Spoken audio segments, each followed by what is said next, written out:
Hello student, Shreyas school English medium. मैं Kaushal Kritika, subject science, standard 6, chapter number 2, components of the food. Components हम किसे कहते हैं? और फूड का मतलब होता है खाना।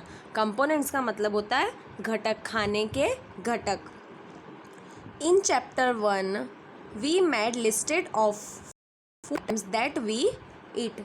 अब हमने चैप्टर 1 में क्या पढ़ा था? हमने जो खाने की सूची बनाई थी, मतलब जितने भी खाने के आइटम्स थे उनकी सूची बनाई थी, जिन्हें हम क्या करते हैं?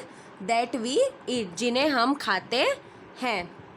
अब आगे, we also identified food items eaten in a different part of India and marked this on its map. अब क्या बोला गया है? विभिन्न भागों में खाए जाने वाले विभिन्न व्यंजनों के बारे में भी हमने बताया था तथा उन्हें मैप में, मतलब कि मानचित्र में देखा था। मतलब कि अलग अलग जगह पे हमारे जो इंडिया है, मतलब भारत में अलग अलग जगह पे अलग अलग तरीके का खाना खाया जाता है। जैसे कि अ मील could consist of chapati, dal, brinjal curry. Another may be the rice, sambar and vegetable preparation of a lady's finger यानी भिंडी. Yet another meal could be uppam, fish, करी एंड वेजिटेबल। तो क्या क्या खाया जाता है जिससे हम बोल सकते हैं चपाती? चपाती का मतलब क्या होता है?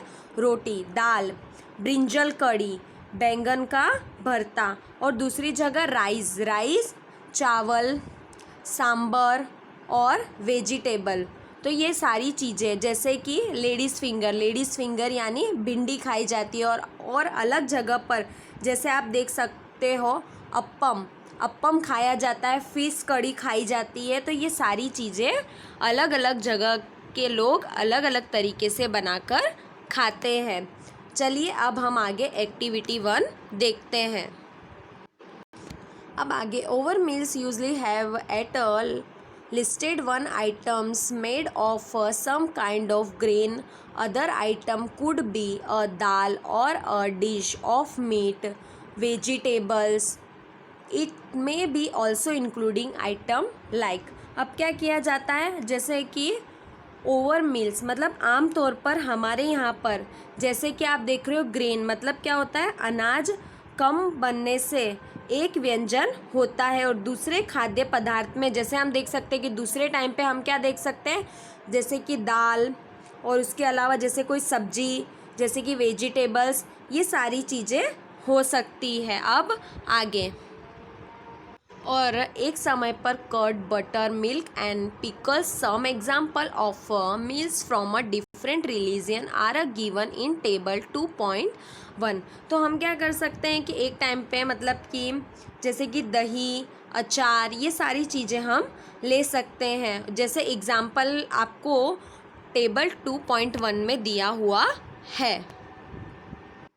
Selected food items you depicted on the map in a chapter 1. Add some more meals to this list and enter this in a table 2.1. अब आपको क्या करना है? उसमें कुछ आइटम्स, मतलब कि कुछ खाने की चीज़ें बताई गई है।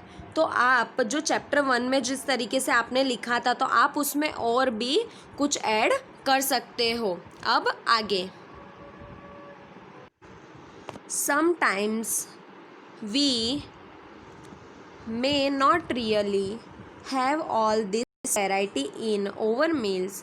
If we are traveling, we may eat whatever is available on the way.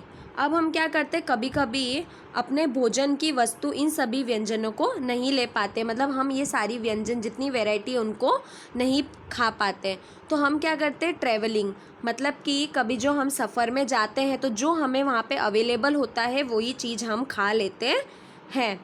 और it may not be the possible for some of us to eat such a variety of item most of the time. तो ये सारी variety हमें उस time पर नहीं मिल सकती, मतलब कि हर समय ये सारी वेराइटी हमारे लिए उपलब्ध नहीं हो सकती है।